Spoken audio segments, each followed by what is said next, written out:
Olá, tudo bem? Você vai assistir agora uma de nossas ministrações. Antes, queria pedir a você, dá um like nesse vídeo, se inscreve no nosso canal, ative as notificações e assim você fica por dentro de tudo que acontece aqui na Sião. Que Jesus te abençoe, bom vídeo para você. Sem muitas delongas, queria convidar você para abrir a sua Bíblia em Efésios, no capítulo 4. Enquanto vocês vão abrindo aí, eu queria dar uma explicada aqui no que aconteceu nos últimos dias, últimas semanas. Quem é da célula sabe que no período que nós aqui na nossa igreja estávamos sendo ministrados na série Era do Espírito.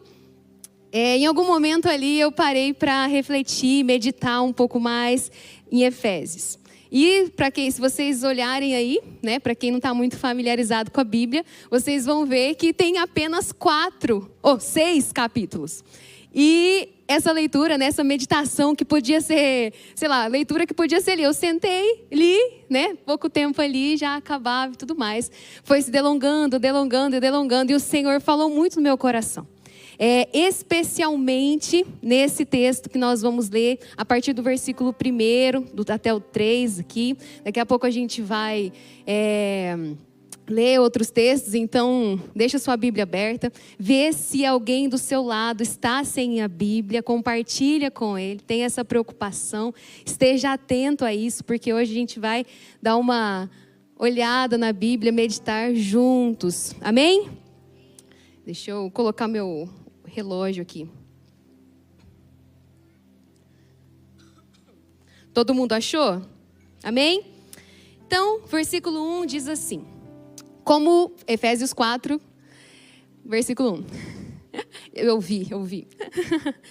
Diz assim, como prisioneiro no Senhor, peço a vocês que vivam de maneira digna do chamado que receberam, com toda a humildade e mansidão, com paciência, suportando uns aos outros com amor. Façam todo o esforço para conservar a unidade do Espírito pelo vínculo da paz. Amém? Por enquanto é até aqui. Quando me chamou a atenção, né, me saltou aos olhos esse texto, eu parei e pensei. A função do cristianismo realmente não é fazer com que a gente se sinta bem. Engana-se quem pensa assim. Às vezes, tem alguém nos visitando hoje? Tem alguém? Eu sei que tinha um casal ali, né, Murilo, amigo do Murilo, mas ali atrás, no fundo, sejam todos bem-vindos. Venceram a chuva, então seja mais que bem-vindo hoje, viu? Depois a gente dá um abraço em vocês aí. Pode ser que isso assuste algumas pessoas, né? Porque realmente nos mantermos acomodados, sentados, parece que não tem a ver com o cristianismo. Parece que o cristianismo é aquela religião mesmo para você estar sempre praticando. É algo que te tira da zona do conforto, né? De conforto. E aí, nessa carta de Paulo, do apóstolo Paulo, à igreja, numa cidade chamada Éfeso, ele escreveu em uma cadeia, em uma prisão em Roma. Então a situação para ele também não estava muito fácil. Só que ali nos capítulos anteriores, né, no primeiro, no segundo, no terceiro, a gente percebe um tom muito pastoral. Né? É um cuidado, assim, um zelo mesmo para aquela igreja que ele já esteve, acho que 2 vezes antes dessa carta. Ficou alguns anos ali com aquele povo, né, e tudo mais. Tinha gente muito querida dele naquela cidade. Então, existe um zelo. Ali, se você dá uma folheada, a minha Bíblia está toda marcada ali, de tanto que me chamou a atenção dessa vez.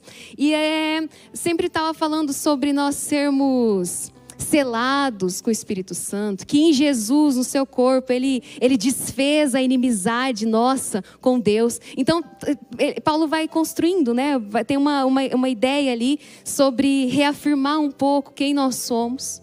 E aí no capítulo 3 muda muita coisa, porque daí tem um tom muito pastoral, um tom de cuidado, mas é um tom educado, sabe? Não é aquele tom irado, seco, ríspido, rude, pelo contrário, ele está ali todo cuidadoso. E aí ele chega nesse capítulo 4 e fala assim, peço, rogo, percebam, não é assim, ei, vocês têm que andar de forma digna aí. Não, rogo que vocês procurem andar de forma digna.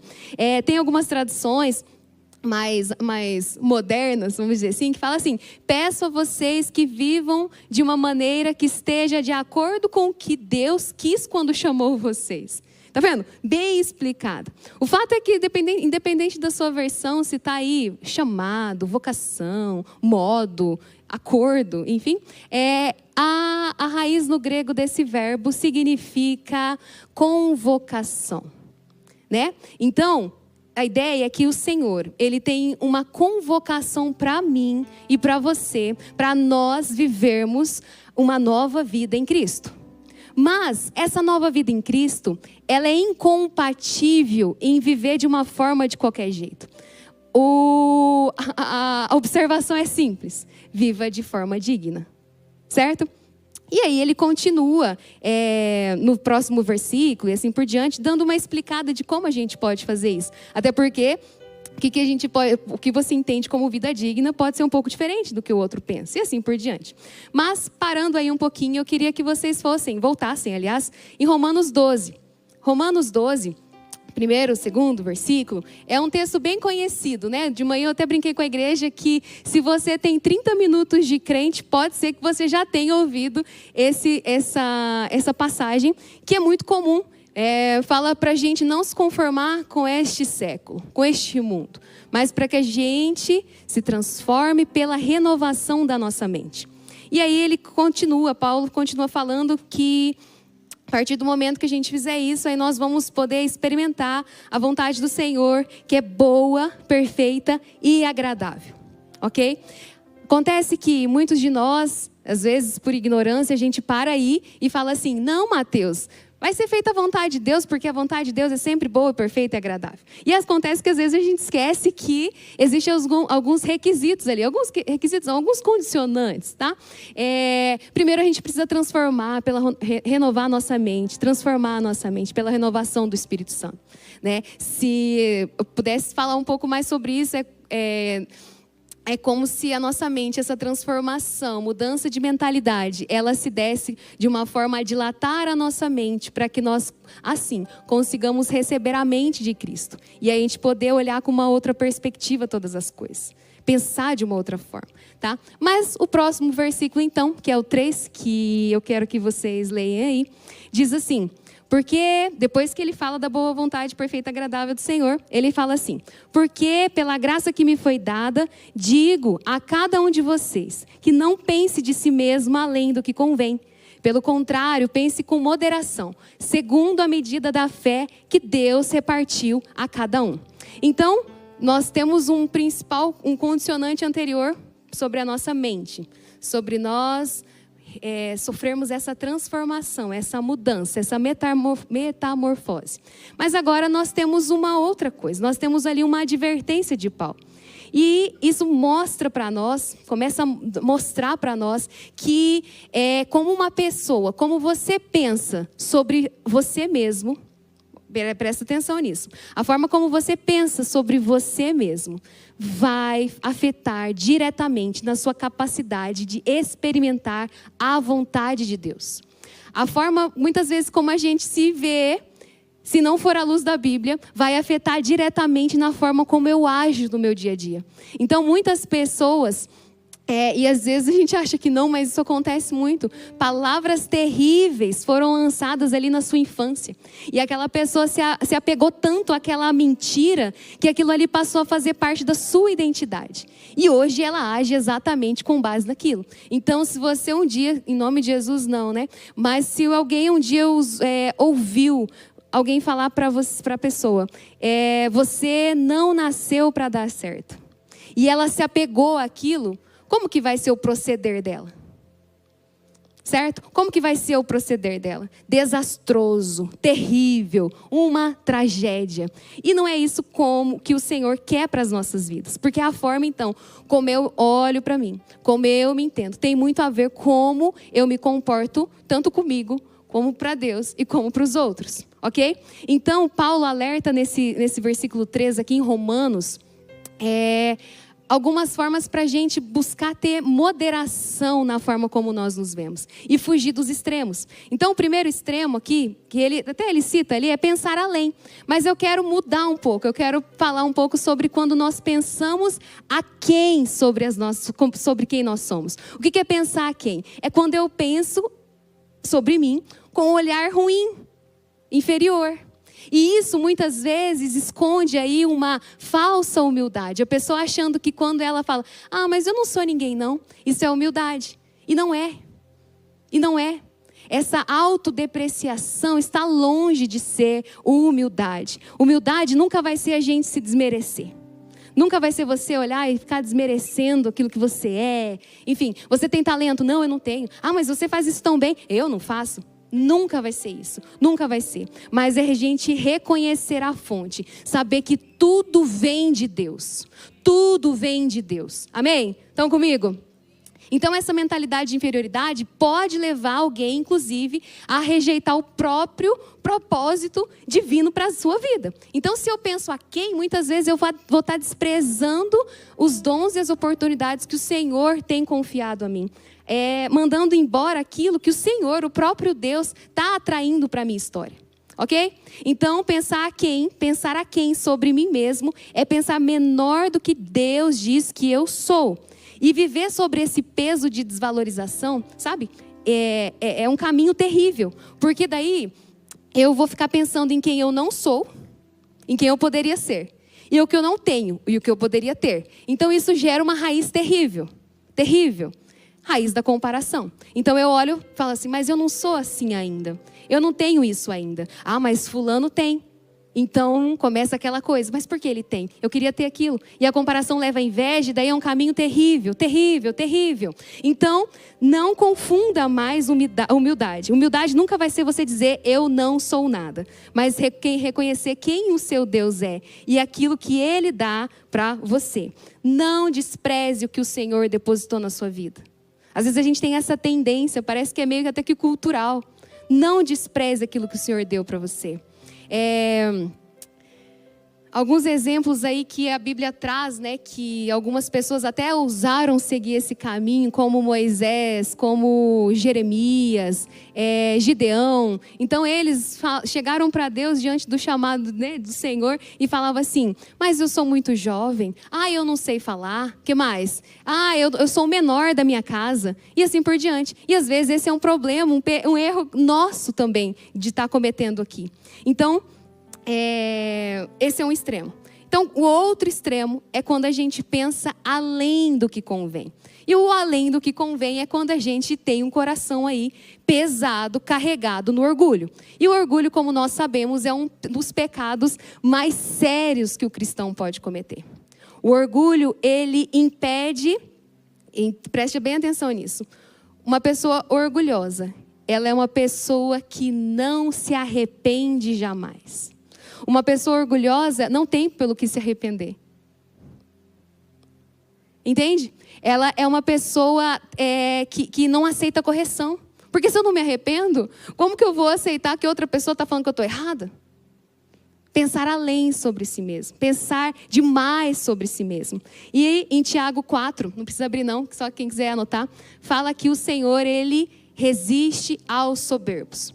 E a palavra aqui, o verbo no grego resistir, é o mesmo que posteriormente ali, nos versículos 6 e 7, mais ou menos, de Tiago 4, ele usa para falar para a gente resistir ao diabo.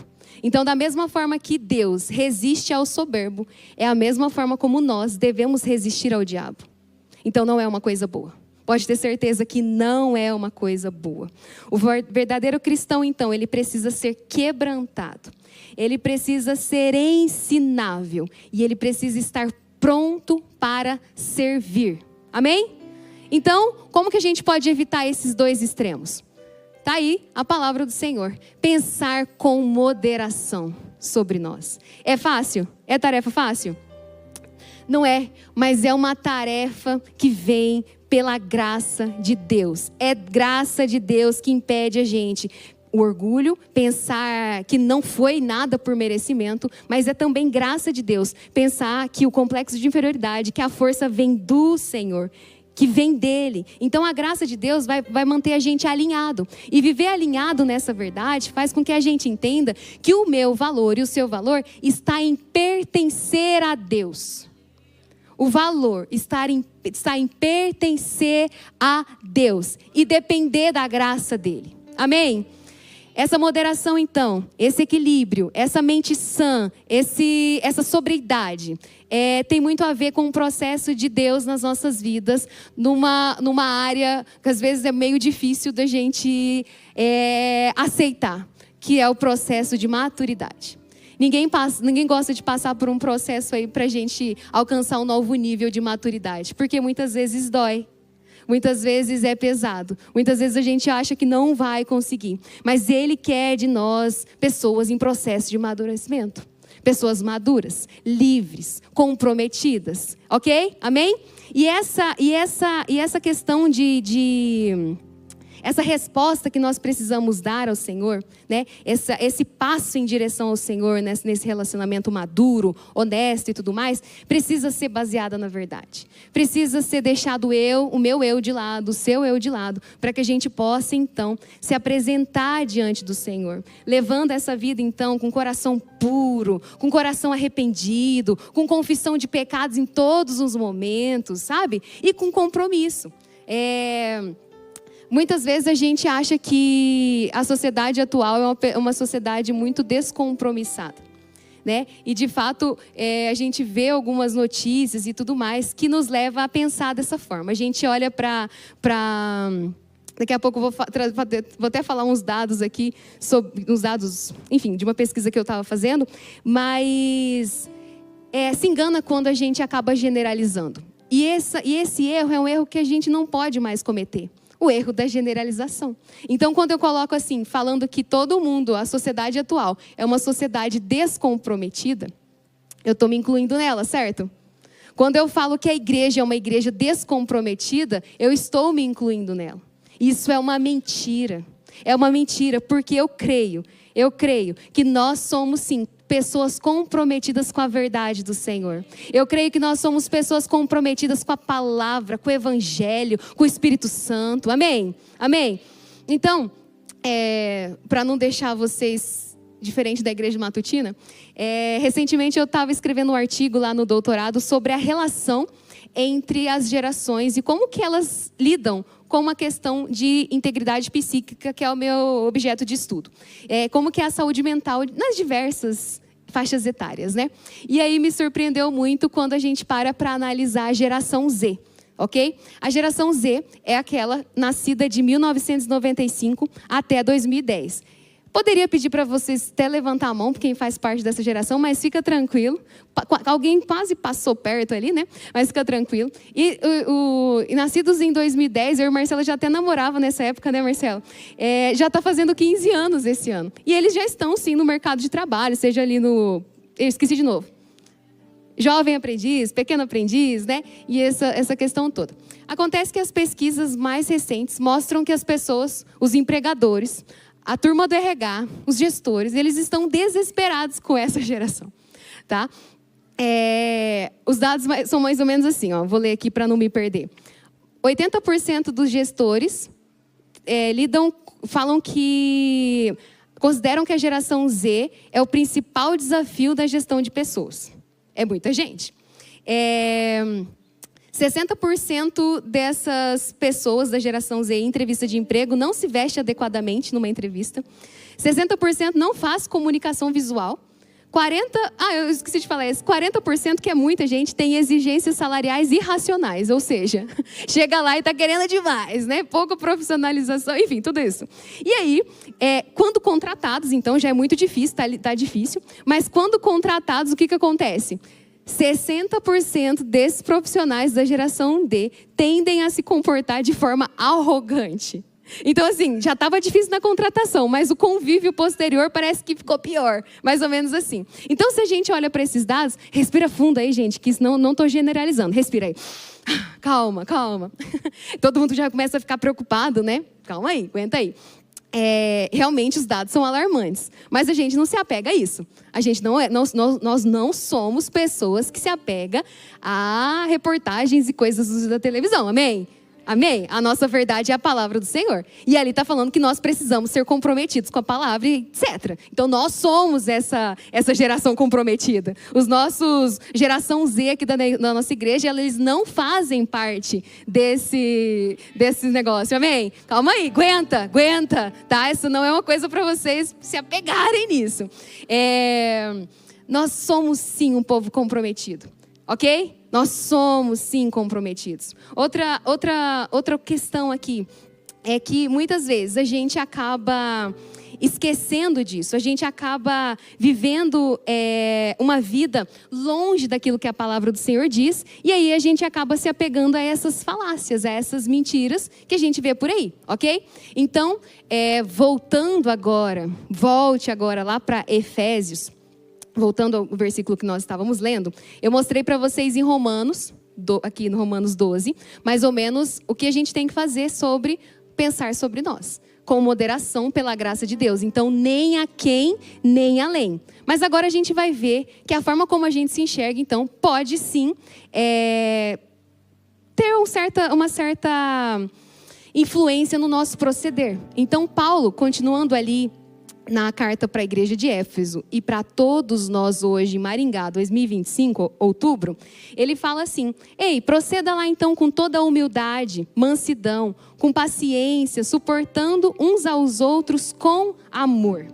E aí, eu considero que essa lista aqui não acabe por aqui, né? Ela é só mais exemplificativa para que, a partir disso aqui, a gente consiga levando, né? Vendo como que é viver uma vida digna de verdade. E humildade a gente acabou já falando um pouco ali na questão do pensar a quem. Mas eu queria repetir aqui algumas questões, porque nós precisamos aprender com Jesus, amém? E Jesus fala o que lá em Mateus 19, 29? Aprendei de mim, porque eu sou manso e humilde de coração. Aprendei de mim. Então, a humildade de Cristo não foi apenas ali uma atitude momentânea, interior e etc. Pelo contrário, foi uma decisão, foi uma entrega. O que a palavra de Deus fala? Jesus, se esvaziou. Jesus se esvaziou. Então, a humildade, meus irmãos, ela quebra o orgulho. Ela restaura relacionamentos, ok? E ela abre espaço para a graça de Deus agir. Então, num ambiente como o nosso, a sua célula, o ambiente onde você trabalha, pode ser que não seja majoritariamente cristão, mas você é um embaixador de Cristo ali naquele lugar. A humildade, ela vai ser o primeiro passo para a unidade. Esse texto nos ensina isso. Esse texto mostra para nós que sem humildade, o amor ele acaba se transformando em disputa. E o serviço, independente da área, ele acaba se tornando vaidade. Então a humildade ela precisa ser algo que a gente avalie todo o tempo nas nossas vidas. Ei, meu coração como é que tá? Ei, como que tá? Como que foi hoje? Como que foi hoje? A mansidão, o segundo ponto ali que Paulo traz para nós, fala sobre força sob controle. Então não significa fraqueza, mas é quando eu sei que eu tenho força, mas eu estou mantendo ela sob controle. E um exemplo mais claro sobre isso é aquele cavalo muito forte, que ele sabe até, inclusive, da força que ele tem, mas ele é obediente ao comando daquela pessoa que está domando ele, do seu cavaleiro. Então, ele é forte, ele é potente, mas a força dele está sob domínio. Isso é mansidão. Amém? Longanimidade é ânimo longo. O nome diz mesmo. É paciência, é demorar para se irar, é ter paciência diante das falhas das pessoas. A pessoa agiu diferente do que você pensa, ou errou numa questão, prometeu e não cumpriu. Ai, como é difícil. Longanimidade, paciência com ele. Amém? Outro ponto aqui, e eu vou gastar um bom tempo para a gente falar um pouco sobre ele, é o suportar em amor. Suportar em amor. Amar o outro mesmo quando é difícil. Sustentar o relacionamento ou os relacionamentos pela graça. Então, eu não estou só tolerando o outro. Eu não estou só tolerando o outro, mas eu estou mantendo aquele relacionamento mesmo quando existe peso. mesmo quando existe peso. E aqui, o suportar o outro, né? A raiz também do original tem muito a ver com aguentar firme. Suportar com paciência, sustentar. Mas eu vou me apegar nesse aguentar firme, né? Porque a gente olha e fala assim, não, aguenta firme, aguenta mais um pouquinho, aguenta mais, e assim por diante. Então, uma outra mentira que às vezes a gente acaba usando aí, né, se embasando nela e generalizando demais, é sobre o amor. Então, nós aprendemos aqui na igreja já há muito tempo já, que nós não devemos beber na fonte das notícias aí, das tragédias e tudo mais. A gente não pode se alimentar disso, porque isso muda totalmente a lente das nossas vidas. Então, é claro que se você... Não, né? Não. Mas alguém, o seu primo, acaba tendo essa vida, com certeza ele vai pensar e generalizar que o amor pelo mundo aí está acabando, as pessoas estão cada vez mais desamorosas. Hoje, da hora que a gente saiu aqui do culto da manhã, nós fomos almoçar com um grupo, e aí a pessoa sentou, uma amiga que sentou na minha frente, abriu a rede social, e aí ela falou, uma mulher matou... Aí eu, o quê? Fecha esse negócio aí agora. Aí o resumo era assim, uma tragédia atrás da outra, um negócio, não vou nem falar para vocês, para não intoxicar vocês, mas foi um negócio terrível. Eu falei, pois é, o amor de muitos está esfriando, mas não é o amor de todos. Não é o meu amor e não é o seu amor. Pode ser que a parte da sociedade, principalmente aquela que não conhece a Cristo e que não sabe que é amada, eles não sabem amar. Por isso vai estar... Qualquer tipo de sentimento que pareça amor, ele vai estar se esfriando. Mas não é o nosso caso, amém? Porque nós somos comprometidos e somos pessoas que amam, amém? Nós não fazemos parte disso. Acontece que amar é mesmo muito difícil. Porque amar, eu até coloquei uma listinha aqui, né? Amar tem muito a ver com escolhas. Né? No voto de casamento do Marcelo para mim, eu até lembro ele todas as vezes. Porque ele fala assim, vou escolher te amar todos os dias. Ele que falou isso, né? Então eu preciso falar, você falou que vai me escolher todo dia, então por favor. Né? Então amor é isso mesmo, sugere escolher. Sabe? Sugere escolher se relacionar. Amar é isso. Quando você abre a sua casa para uma célula para se relacionar, aquilo ali é amor também. Amar sugere a gente se achegar. Amar sugere a gente receber, abrir a nossa vida, abrir as feiuras. De manhã tinha um casal aqui, eu falei assim, sabe? Amar sugere a pessoa ver as suas feiuras e suportar você mesmo assim. E vice-versa, porque ninguém é alecrim dourado. E vice-versa. Amar, então, sugere a gente aceitar a nossa vulnerabilidade e olhar para o outro entendendo que eles também têm as suas vulnerabilidades. Amém? Amar, então, quando a gente não é amado. Ai, que tarefa difícil. Amar sem nada em troca. Entendem? Então, amar realmente não parece uma tarefa fácil, mas aguenta aí. Como que está escrito lá em João 3,16? O Senhor, Deus, amou o mundo de tal maneira que deu o seu Filho. Amar também é dar. A gente aprende com o nosso Deus. Dar de si, dar o seu tempo, dar as suas orações. Amar também é isso. Então, muitas vezes a gente acaba pensando que o contrário do amor é o ódio. Mas sabe quando as coisas acabam se perdendo nas nossas vidas? Sabe quando o caminho começa a ficar totalmente errado? Não é quando a gente está odiando, mas é quando a gente olha para outra pessoa e a dor dela não nos faz nada. Ou quando a pessoa está ali avançando, felizona da vida, e aquilo ali também é indiferente. O contrário do amor não é o ódio, mas é a indiferença. As questões do outro precisam nos causar algo em nós. A dor do outro precisa gerar algo em nós, uma compaixão. A alegria do outro precisa causar alegria na gente também. E assim por diante.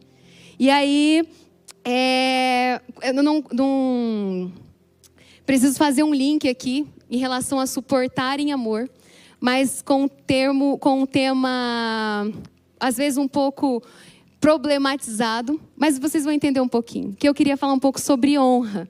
E todas as vezes que eu vou falar sobre honra com alguém que, principalmente quando tem são pais de filhos mais adolescentes, etc., eles já chegam falando sobre o mandamento, né? Honrar o pai, a mãe, tudo mais. Não.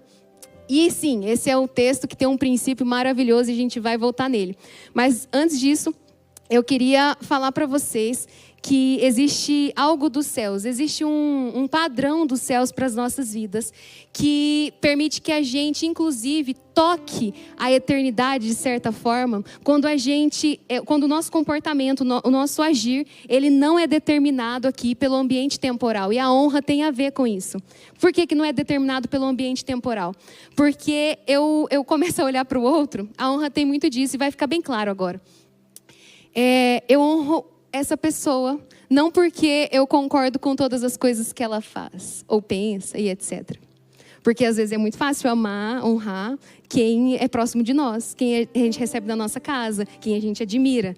Mas honrar o outro, independente de quem ele seja, tem a ver com a gente reconhecer que essa pessoa, ela é criada à imagem e semelhança do nosso Deus. Que essa pessoa, ela também é dotada de dons, de talentos, chamado por Deus. Deus constituiu coisas poderosas na vida do outro. E por isso ela é digna de honra. É por isso que ela é digna de honra. Amém?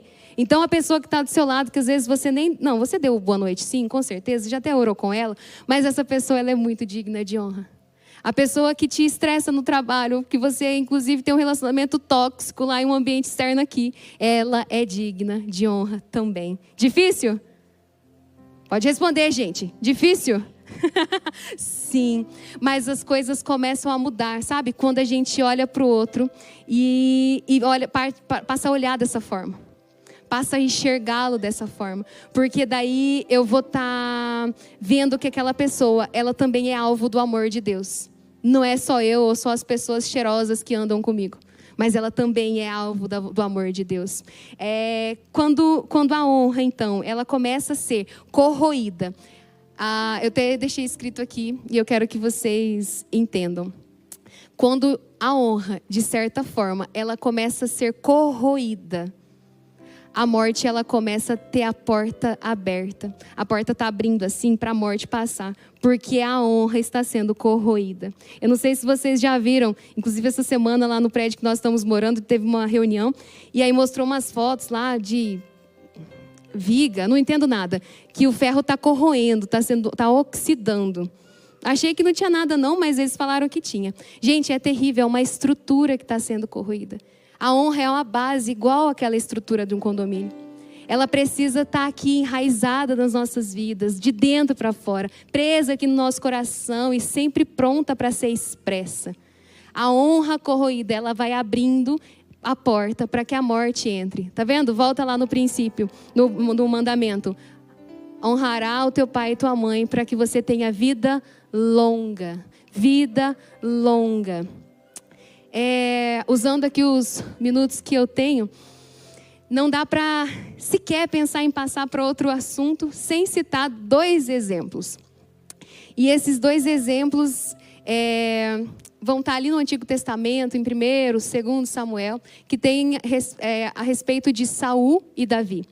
Para quem nunca ouviu esses termos, né, que está nos visitando aqui hoje, calma, não perca a paciência. Em breve você vai ser apresentado a vários personagens da Bíblia que mudaram a história, impactaram alguns positivamente, outros negativamente. E esses 2 homens foram reis. Inclusive, Davi foi sucessor de Saul, ok? E aí, quando um certo dia, estava anotando, estava lendo, estudando esses livros, né? E eu fiz algumas anotações ali do meu devocional. E aí eu percebi algumas atitudes que mudaram muito de um rei para o outro, tá? Então, começando por Saul, ele foi o primeiro rei de Israel. Ele foi escolhido por Deus. A Bíblia fala que ele era o mais alto, o mais bonito e tudo mais, o mais valente. Não sei como que ele era, mas a Bíblia tem boas características dele. Acontece que durante seu reinado, algumas características de si começou a cair por terra. Então ele se via muito impaciente, orgulhoso e etc. Certa vez, inclusive, diante de uma guerra, uma disputa, uma batalha ali contra um determinado povo, Samuel, que era um profeta na época, que inclusive ajudava Saul nessas questões, né? Era a boca do Senhor ali para ele, tinha dado uma ordem. E Saul, ele foi totalmente impaciente em relação a essa ordem, não aguentou esperar os dias que era para esperar, tá? E aí ele ficou cada dia mais acuado com o seu exército. E no último dia, que era o prazo que ele tinha que estar ali para obedecer, ele espana, sabe? E às vezes muitos de nós temos cometido alguns erros assim. Em nome de Jesus não, mas muitas vezes a gente acaba agindo com impaciência. A gente acaba fazendo coisas que não é para nós fazermos. E foi o que ele fez. Saul chega, oferece sacrifícios, a Bíblia fala que ele vai lá, ele mesmo oferece holocaustos, porque era uma regra para se fazer antes de ir para uma batalha.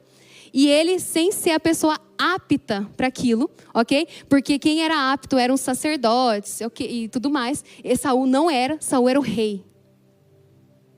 Tinha um papel importante? Tinha. Mas era para ele oferecer sacrifício? Não. E aí ele vai e faz. Entende que parece que o que ele fez foi justo? Não, foi o certo, mas fez da forma errada. Alguém tinha que oferecer, não era ele. Mas o holocausto tinha que ter sido oferecido. E ele falou assim, não, Samuel não vai chegar, deixa comigo e tudo mais. Ele foi lá e deu o seu jeito.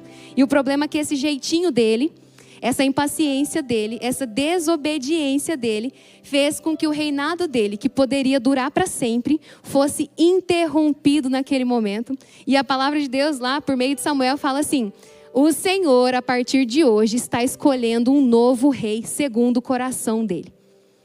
Segundo momento ali, que Saul ele acaba agindo de uma forma imprudente, é quando, em uma segunda batalha contra um outro povo, chamado Amalequita, ele tinha uma ordem muito clara. Vai e destrua tudo. Acabe com tudo. A vitória é meio que certa. Então vai lá e acaba com tudo. Não deixa sobrar nada.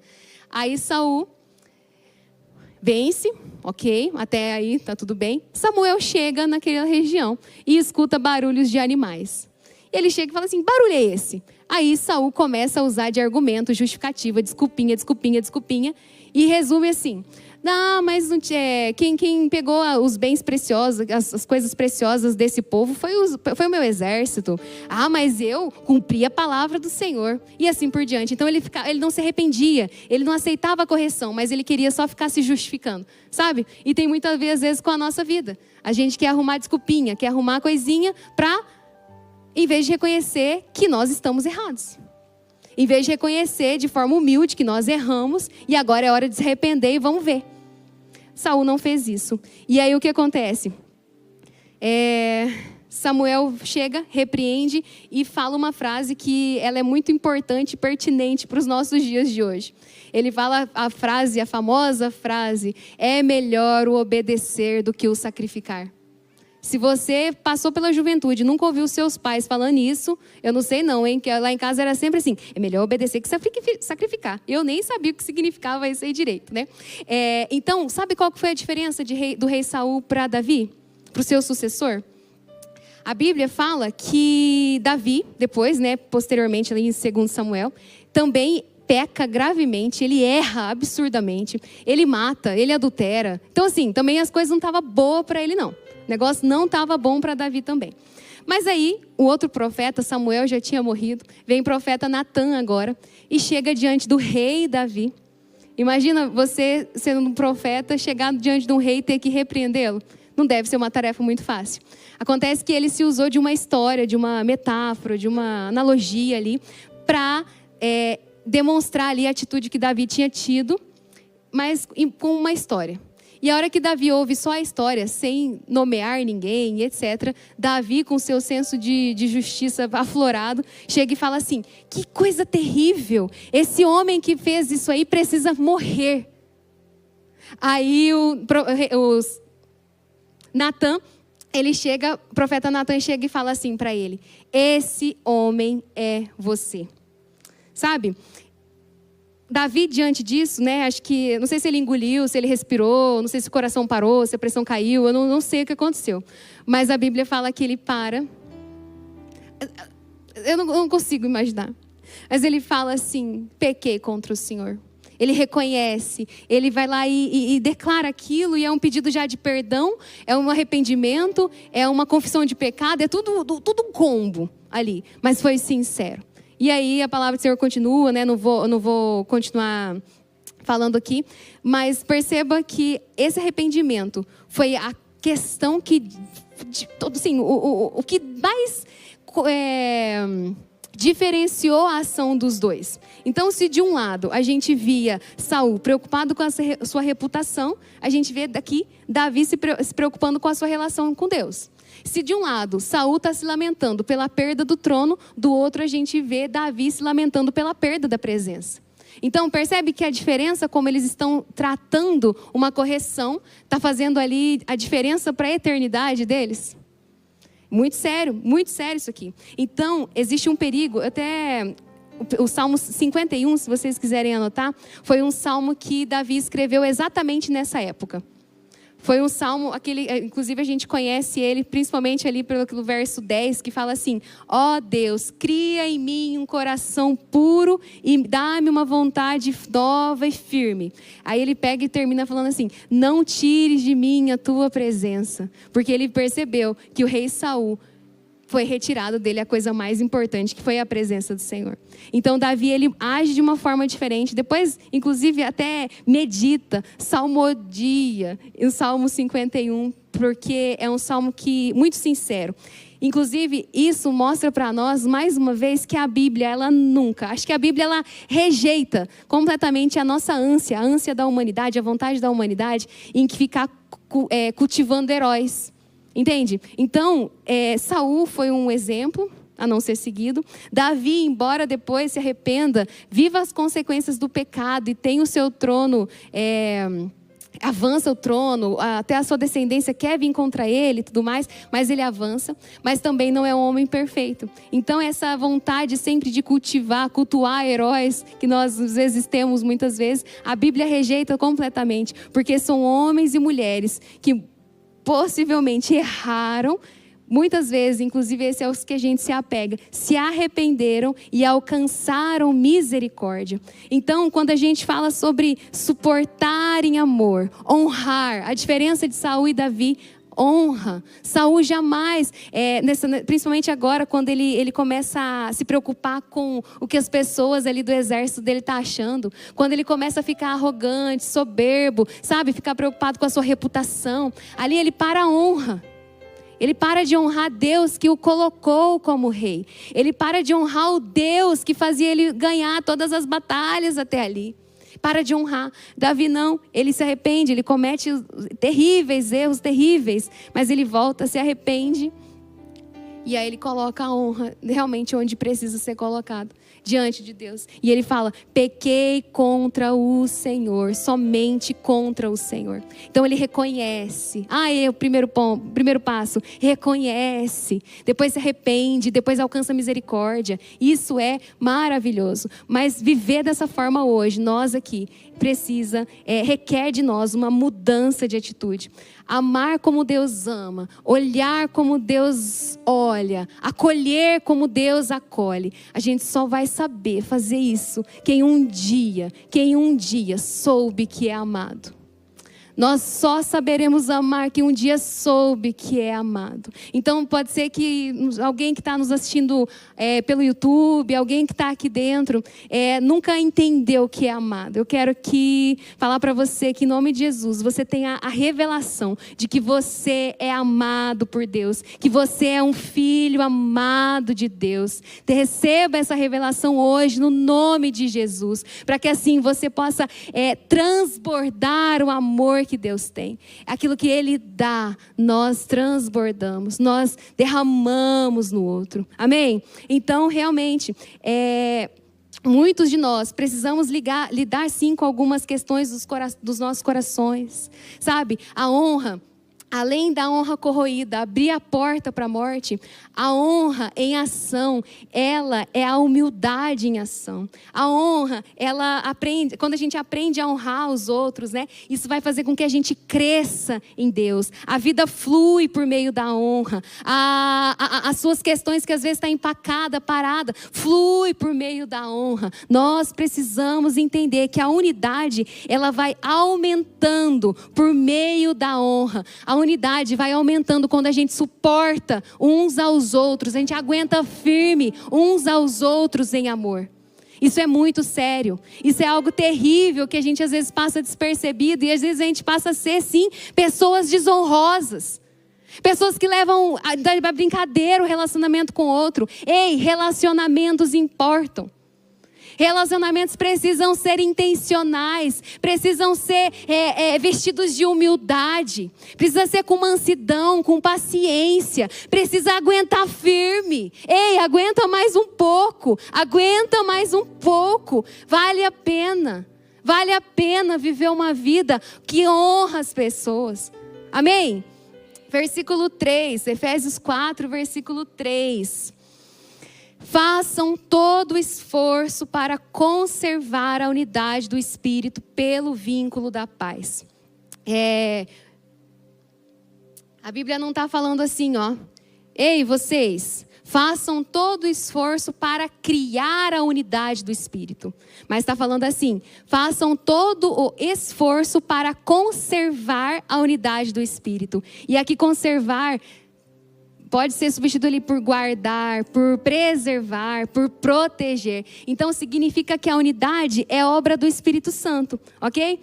O Espírito Santo, em Efésios 2, um pouco antes aqui do que a gente leu, fala que o Espírito Santo já uniu todos os que estão em Cristo. Amém? Então, aqui a gente vê o quê? Que nós devemos proteger então e sustentar essa comunhão. A unidade é dom do Espírito, a paz é o meio de sustentar ela e o esforço é a nossa responsabilidade. Ó, quem gera a comunhão verdadeira é o Espírito Santo. A paz, ela age como um laço que impede essa separação. Mas a nossa parte nesse processo todo é manter aquilo que o Senhor já estabeleceu. Essa é a nossa responsabilidade, promover a paz. E aí quando eu li isso aqui, que eu estava fazendo minhas meditações há um tempo atrás, eu parei e falei assim, poxa vida, uma pessoa que não pacifica é uma pessoa que ela é inimiga da ação do Espírito Santo. Ela é inimiga do poder do Espírito Santo, porque a palavra do Senhor aqui é muito clara. Faz parte da nossa responsabilidade. Deixa eu voltar. Conservar a unidade do Espírito pelo vínculo da paz. Então, pensa comigo. Eu fico feliz de pensar que nós somos a noiva de Cristo. Sabe? De que nós estamos ansiosamente à volta do noivo, do nosso noivo. Isso é muito maravilhoso. Mas existe também uma responsabilidade ali, que muitas vezes a gente passa batido, que é sobre sermos também amigos do noivo. Amigos do noivo é aquele que cuida da noiva enquanto ele está ausente. Amigos do noivo é aquele que protege a noiva, suportando em amor, aguentando firme em amor, até a volta do noivo. Amém? Muito obrigado por ter assistido o nosso vídeo. Espero que esse vídeo tenha abençoado sua vida e, se possível, compartilhe ele com o máximo possível de pessoas. Jesus te abençoe.